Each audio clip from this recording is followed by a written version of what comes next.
और महादेव नमन चरणों में स्वीकार कीजिए, सबका किया है मेरा भी उद्धार कीजिए, उद्धार कीजिए।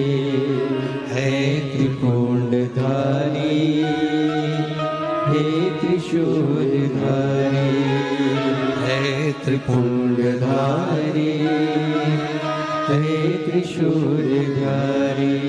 चरणों में तेरे बाबा जी पावन है चारों धाम, चरणों में तेरे बाबा जी पावन है चारों धाम। तेरी देव करते वंदना, पूजे सीताराम, हो जाए पूरी कामना, हो जाए पूरी कामना। उपकार कीजिए, सबका किया है मेरा भी उद्धार कीजिए, उद्धार कीजिए। हे त्रिपुंडधारी, हे त्रिशूलधारी। शिव कथा कर रही है, अंजना माता का राम जी कर रहे हैं, मात्र मुझे दर्शन हो जाएगा और वो अपनी दृष्टि से मुझे देख लेंगी, उतने में भी मेरा आनंद हो जाएगा। चलो हनुमान चलो, मुझे अंजना माता का दर्शन करना। जैसे ही सामने अंजना माता दिखी, राम जी ने झुककर प्रणाम किया, नमन किया।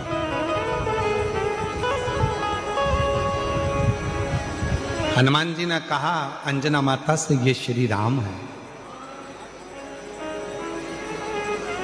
ये इनके छोटे भाई लक्ष्मण जी हैं, ये माता जानकी जी हैं। सबको मिलाया। अंजना जी ने कहा कि हनुमान, घर में कुछ पाने के लिए नहीं, जाओ, अतिथि आए हैं, इनके लिए कुछ थोड़ा कंदमूल फल लेकर आओ,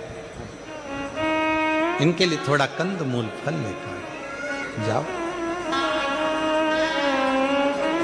अरे वाह वाह वाह।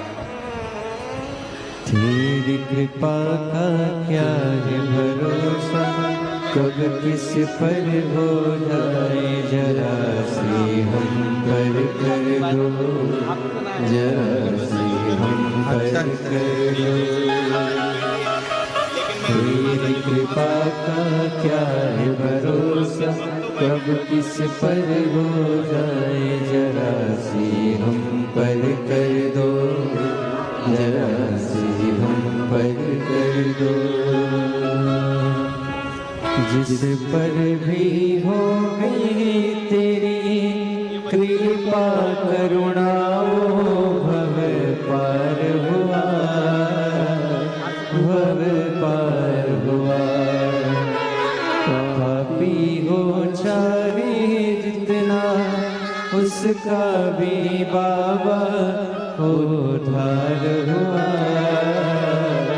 उद्धार हुआ। अजामन गणिका जैसे तेरे मन को भाए। बच्ची 2 दिन से रो रही है बाहर खड़े होकर, केवल उसको मिलना था। एक बार जोरदार ताली बजाओ, आज व्यासपीठ पे दौड़ के आई है। अजामन गणिका जैसे तेरे मन को भाए, जरा सी हम पर कर दो। ने कहा कि हनुमान जाओ, घर में कुछ पाने के लिए नहीं है, तुम जल्दी जाओ दौड़ के कंदमूल फल लेकर। अतिथि आया है, मेहमान आया है। पुराण की कथा कहती है अतिथि शिव का एक रूप होता है। अतिथि शिव का एक रूप होता है।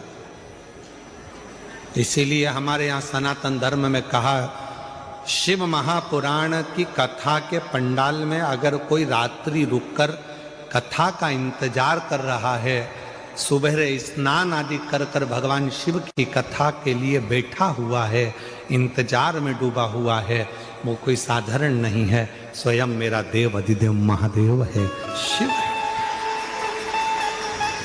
इसलिए मेरी जीजियों, प्रयास करा करो अपने घर से।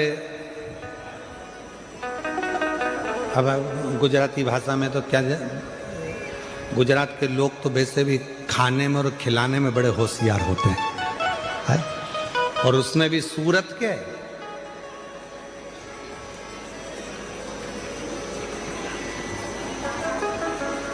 महाराज अपने घर से आया करो तो कोई वो थेपला, फाफड़ा, और भी कौन सा होता है,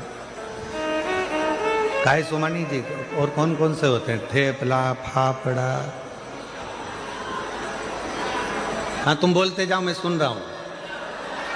हाँ ठीक है, ठीक है। हाँ कल मंगवा के रखूंगा सब यहीं पर। तो निवेदन है, घर से आया करो तो थोड़ा थोड़ा लेकर चला करो, अपने लिए नहीं, जो अपने आसपास में बैठे उसका मुख झूठा कराने के लिए मेरा शिवनगर में आया है, मेरा शंकर है, मेरा भोले बाबा, मेरा शिव, और मेरा शंकर ना जाने किस रूप में कब तुम्हारे सम्मुख में आकर बैठ गया, और उसकी कृपा आप पर हो, ये भाव लेकर मुख झूठा।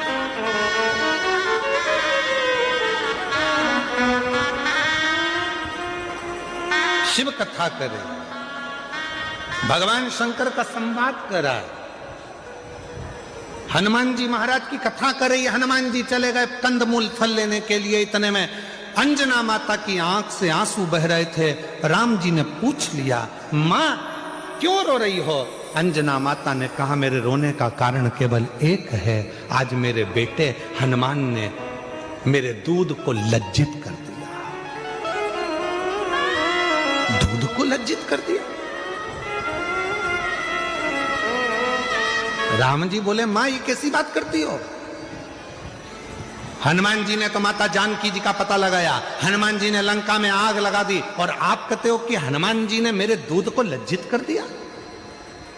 अंजना माता बोली, रे राम, हे प्रभु, हनुमान भूल गया कि किस माता का दूध पिया था उसने। आज मुझे बड़ा दुख है जो मेरे बेटे हनुमान ने मेरे दूध को लज्जित कर दिया। क्यों मां ऐसे शब्द क्यों कह रही हो? राम जी कह रहे, ऐसे शब्द क्यों बोल रही हो? क्या बात है? अंजना माता ने कहा, इसलिए बोल रही हूं कि आपको अयोध्या से आकर सीता जी को लेने के लिए लंका जाना पड़ा। मेरे बेटे हनुमान को मैंने जो दूध पिलाया था, वो दूध इतना प्रबल था, हनुमान चाहते तो तुम्हें लंका तक जाने की जरूरत नहीं पड़ती, सीता को लंका को उठाकर लेकर अयोध्या में आते।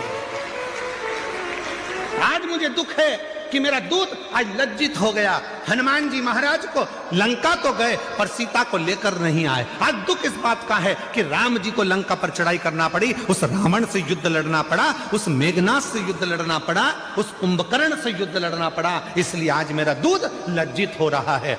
हनुमान को तो जाना था, पूरी लंका को उठाकर लाकर अयोध्या में रख देना था, तो मैं गौरवान्वित होती, तो मुझ में गौरव होता।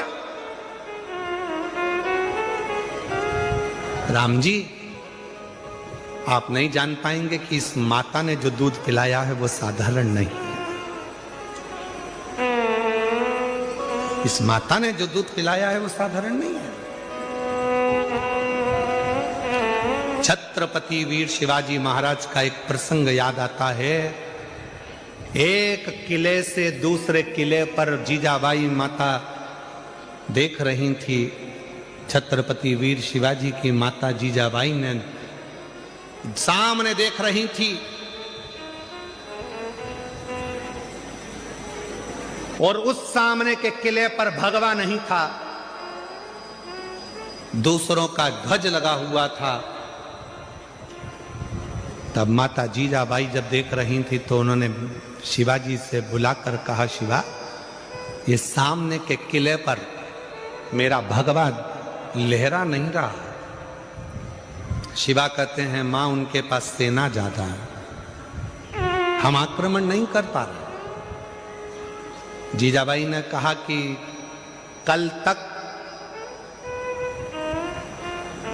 सूर्य अस्त होने से पहले भगवा लहराना चाहिए उस किले के ऊपर। मां, सेना नहीं है इतनी हमारे पास, वो रात कर रही हो कि भगवा लहराना चाहिए।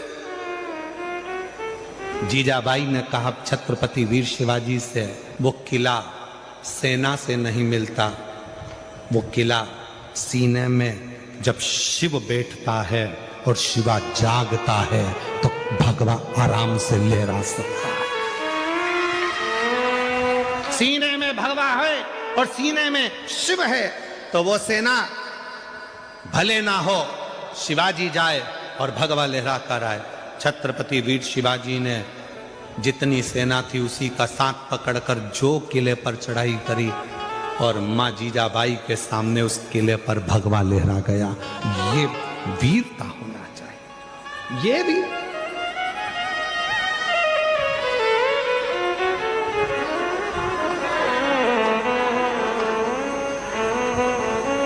पहले का वीर, पहले का पुत्र, पहले का एक एक युवान व्यक्ति अपने राष्ट्र के लिए समर्पित होता था। आज के जमाने में ना जाने युवानों को हो क्या गया, वो मोबाइल पे इतने समर्पित हो गए कि राष्ट्र के लिए क्या समर्पित हो रहा है, वो मोबाइल पर इतने समर्पित हो गए। रात को 11-11 बजे तक तो मिस यू और विथ यू ही होता रहता है। एक शब्द और होता है, वो मैं लिख नहीं रहा हूं और ना बोल रहा हूं। कहां गया?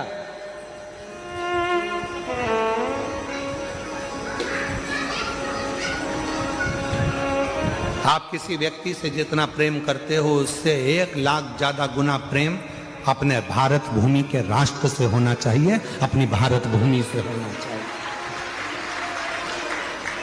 वो प्रेम हमारे भीतर वो कहे ना, उठो जवान देश की वसुंधरा पुकारती, उठो जवान